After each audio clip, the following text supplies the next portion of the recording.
And from beginning to because end. it reads as though it was a real fire. The smell you talk about the later when they went back to it, everything about it is as though you were telling the story of something that actually happened. There was a fire right across the street from us when I was a child, and I remembered the smell of the burnt house for days. Yeah. You know, the plastic, the fumes, I couldn't sleep at night, and it was a frightening experience. So I think I tucked that away, and somewhere I pulled it out for this book. Right. It's almost as though you were writing for the paper about a fire that happened last night, but on a very personal level. From the point of view of the people who were there. Now, this book is written in the third person, right? It's a narrative, but it has has at least one flashback in it where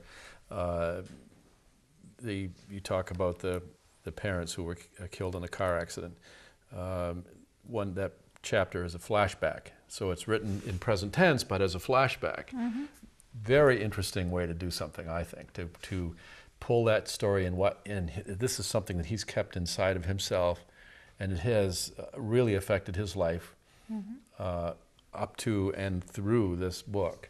But it's sort of a hidden thing that we don't see, because we see as you would see someone in their daily life. We don't really see it, and yet we are exposed to it through the flashback and a couple of other things that you've put in there, woven it through. We're exposed to what's really going on back in there in the back of his mind, and how it affects his everyday life. Very interesting to me, having tried to write down things like this. It is a difficult thing to do, to try to accurately carry through this message, and you have multiple messages in this book. Certainly. Domestic violence is one of them. Keep trying no matter what. But I think another message that I got from this is that you shouldn't let those issues that bother you and that you keep inside, you should not carry those with you for such a long time, that you should probably get help or talk to someone. And I'm assuming that's what you were trying to put closure on issues that hurt. Closure on issues Don't that let hurt. those hurts fester until they destroy you. Put closure on them. If you haven't been for help, then get it. There's nothing wrong with asking for help. And I wanted that message to come through clear in the book. But you've done it in such a way that, I mean, the book is interesting, it's light, and yet it's serious, and comfortable to read, very easy to read. Now, Lark, who is the main subject in this book, she meets a new man after she left her husband because of the violence, and I want to read a little bit about that, because it's interesting that she carries some baggage with her too from her previous relationship, her marriage, and he perhaps has a few issues from previous relationships. We don't know that, we can assume that, but the two of them are together now and they're learning about each other. Okay. I'm sorry, Travis, maybe you're right. I'm just not ready to talk about it. Well, darling, I'm a very patient man. When you're ready, I'm here. He kissed the top of her nose and snuggled against her. He ran his fingers through her hair. I think I'm going to call you Peaches. Peaches, Lark declared. Where did that come from? Travis laughed. You always smell like peaches and cream. He kissed her and then tucked her head under his chin. He hugged her and said, it's going to be okay. We have all the time in the world. When you care about somebody, Lark, you've got to let it grow. And when thoughts get in the way, just remove them. Do you understand what I'm saying? Kind of. I'm not going anywhere, Travis stated. He stood up and pulled her up, and they walked toward the wharf. Lark was mulling over what he had said to her, trying to understand the feelings for him she had deep inside. It seemed too good to be real. What if she screwed up again, as she had with Dawn? Her mind was a tangle of confusion. Driving back that evening, both of them were quiet. When Travis kissed her goodnight, he saw the look of concern on her face. Let go of it, Lark. Now, that's, and throughout this book, you can see where Lark has some issues, but by the end of the book, there's a very happy ending.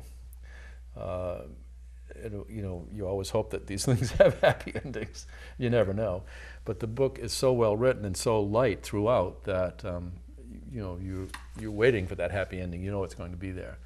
I don't want to spoil the ending for anyone by saying what it is, but I think you've done a very good job. Thank you. You've also, besides Behind Our Eyes and Wishes, which is this book here, you've also written a poem. This is a cookbook. Trying to find the cover of it. Okay. It's the Bridgeton Hospital From Our Family to Yours cookbook. And there's a poem by you in here, Books and Cooks it's called. I'm not going to read it, but it's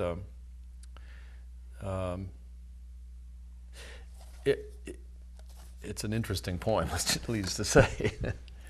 And I've noticed also that last month was declared by President Obama to be National Domestic Violence Awareness Month, which I'm wishing it was this month because it would be more timely.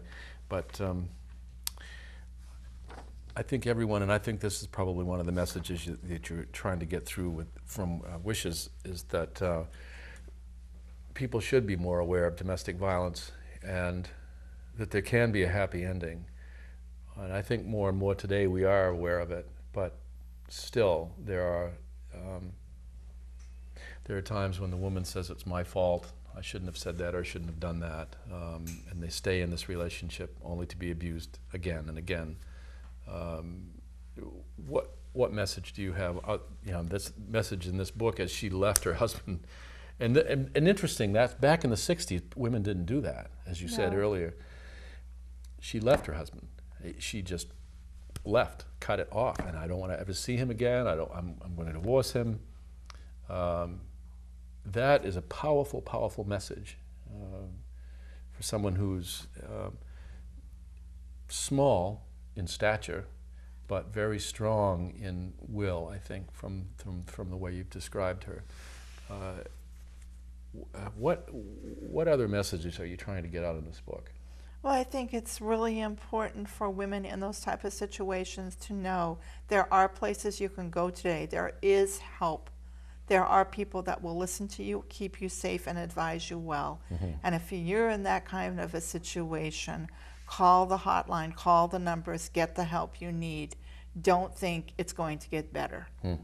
Because once a pattern is established, very often it's not. It's going to get worse before it gets much better. And I think it's important they reach out. And I was hoping in some small way that Wishes would show women there is hope. You know, you can rise above this. You know, and you know, when they say, oh, it's all my fault, it takes two people to be married. Certainly you're going to have your share of some blame, but no one ever has to take physical abuse. That's not love. Right. Now, you're writing another book currently. I'm currently writing The Right Fit, which is my fiance and it's our love story, incorporating the journey of my blindness with the love story. But I have also finished Cobwebs, my second book, and I'm trying to find a place to submit it presently to get published. And I've also finished, almost done with my Reader Out on the Journey, which is my third book. So I just stay busy. I don't know where my storylines come from. I just wake up one morning and say, okay, I'm going to write today, and away I go. And do you try to write every day, or a little just bit when it's comfortable? A little bit every day, and if I get hot on something and I'm really working, I can be on it for a couple of weeks, and I'm amazed when it's done. It's like, I finished it. This is my work. I did this. It's something to be proud of. Do you lock yourself away and no one disturbs you, or? No, I have many interruptions, but I can stay on topic because I know what I want to get out. And when I do get a really good idea, I have to get it down immediately or I lose it. So I'll hit the computer or the tape recorder. You know. So, I mean, God gave me the gift of words. I want to use it well. So, to wrap things up a little bit here, you also have in the anthology Beyond the Call of Duty as a short story Yes. It's interesting. Talks about a woman and her seeing eye dog, and you wouldn't know until she talks about the dog that she's blind. So I just think you've captured so much in this. You write very well, and it's very comfortable reading. It's easy to read. It goes very quickly and smoothly and easily. And if you have a chance to find this book, and I would like to actually have you autograph my copy of this, if you will, before we leave. Fantastic. Well, we're going to certainly watch for more of your writings. Bobbi LaChance, thank you very much for joining us today. Thank you for having us. And we hope to see more of your writing soon. Thank you. All right. Thanks for joining us here on Spectrum.